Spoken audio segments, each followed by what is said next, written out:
آج کے درس حدیث میں آپ ایک ایسے خوش نصیب شخص کا ذکر سنیں گے کہ جس نے صرف اسلام قبول کیا، کوئی نماز نہ پڑھی، لیکن وہ جنت میں داخل ہو گیا۔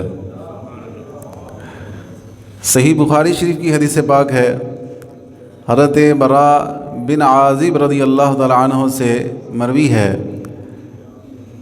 فرمایا کہ اتن نبی رجل مقنع بالحدید، ایک مسلح شخص، اسلحے سے لیس شخص نبی پاک صلی اللہ تعالیٰ علیہ وسلم کی بارگاہ میں حاضر ہوا۔ فقال، اس نے عرض کیا، یا رسول اللہ اقاتل او اسلم، کہ میں جہاد کروں یا اسلام قبول کروں؟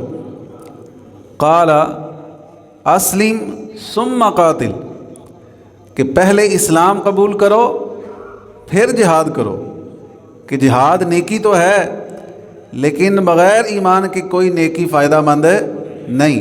اس لیے سرکار نے کیا فرمایا؟ اسلم، پہلے اسلام قبول کرو، ثم قاتل، پھر جہاد کرنا۔ فاسلم، تو اس نے اسلام قبول کر لیا، دامن مصطفیٰ سے جو لپٹا یگانہ ہو گیا، جس کے حضور ہو گئے اس کا زمانہ ہو گیا۔ ثم قاتل فقتل، پھر اس نے اللہ کی راہ میں جہاد کیا اور وہ شہید ہو گیا۔ فقال رسول اللہ صلی اللہ علیہ وسلم عمل قلیلا واجر کثیرا، حضور نے فرمایا اس کا عمل تھوڑا ہے لیکن اللہ نے اس کو اجر و ثواب زیادہ عطا فرمایا ہے۔ تو اس نے اسلام قبول کیا، کوئی نماز نہ پڑھی، جہاد میں شریک ہوا، شہید کر دیا گیا، تو اللہ تبارک و تعالیٰ نے قیامت تک آنے والے سارے مسلمانوں کا اس کو سردار بنا دیا۔ جتنی مرضی کوئی عبادتیں کر لے تو وہ اس مسلمان کے مرتبے کو نہیں پہنچ سکتا جس نے میرے آقا کا دیدار کیا ہے، جس نے میرے آقا کی صحابیت کا شرف حاصل کیا ہے، وہ اس کے مرتبے کو نہیں پہنچ سکتا۔ جس نے فقط دیدار کیا اور دنیا سے ایمان کی حالت میں چلا گیا، کوئی عبادت اور نہیں کی، تو اس کا یہ مقام ہے۔ پھر صدیق اکبر کی کیا شان ہوگی، فاروق اعظم حضرت عثمان غنی مولا مشکل کشا کی کیا شان ہوگی، میرے آقا کے ہر صحابی کی ہی شان جدا ہے۔ ہر صحابی نبی، ذرا بلند آواز سے، ہر صحابی نبی۔ حضرت سیدنا ابو ہریرہ رضی اللہ تعالیٰ کے لوگوں سے پوچھتے کہ وہ کون سا شخص ہے کہ جس نے کوئی نماز نہیں پڑھی اور وہ جنت میں داخل ہوا؟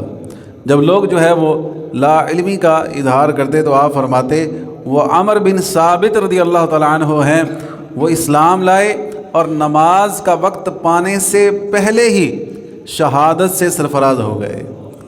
تو وہ صحابی جنہوں نے اسلام قبول کیا، پھر کوئی نماز پڑھنے کا انہیں وقت نہیں ملا، شہادت نصیب ہوئی۔ کیا نام ہے ان کا؟ حضرت عمر بن ثابت۔ پتہ چلا جہاد جو ہے یہ بہت بڑی نیکی ہے۔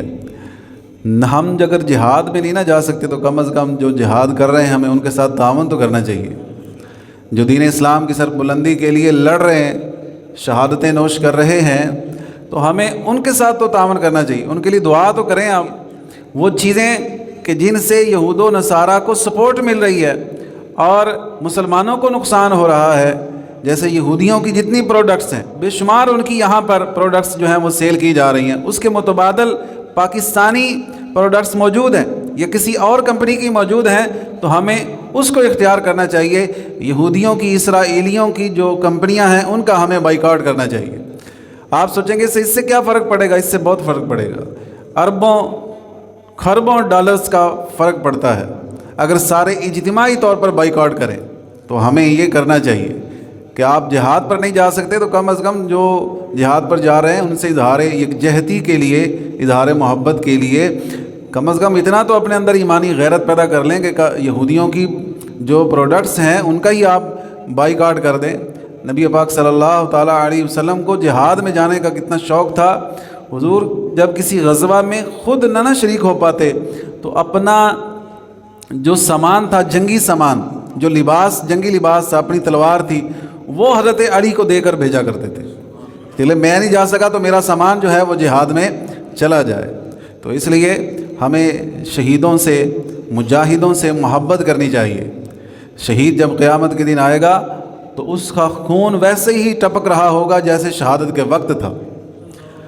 اس کے شہادت کے خون سے لوگ اس کو پہچانیں گے کہ یہ شہید ہے۔ لیکن کسی اور کا خون بہے تو بدبو آتی ہے، شہید کے خون کی یہ شان ہے کہ اس کے خون سے قیامت کے دن مشک جیسی خوشبو آ رہی ہوگی۔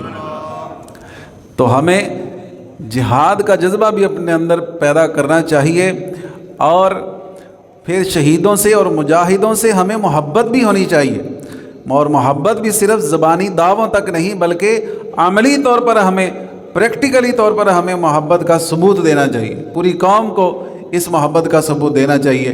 اپنے فلسطینی مسلمان بھائیوں کے ساتھ اظہار یکجہتی ایسی ہو کہ عملاً ان کو نظر آئے کہ یہ ہمارے لیے بے قرار ہیں، یہ ہمارے لیے بے چین ہیں، ان کے دل ہمارے لیے تڑپ رہے ہیں۔ یہ اگرچہ ہمارے ساتھ نہیں ہیں لیکن ان کے دل ہمارے ساتھ دھڑک رہے ہیں۔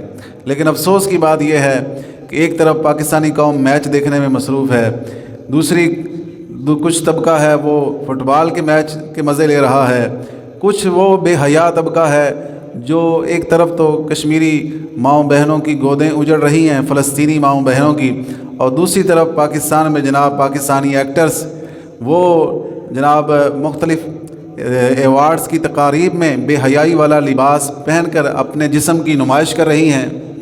تو یہ ہمارے لیے لمحہ فکریہ ہے کہ ہم کس طرف جا رہے ہیں اور ہمیں کس طرف کھڑا ہونا چاہیے۔ اللہ تعالی ہمیں سمجھنے کی توفیق عطا فرمائے۔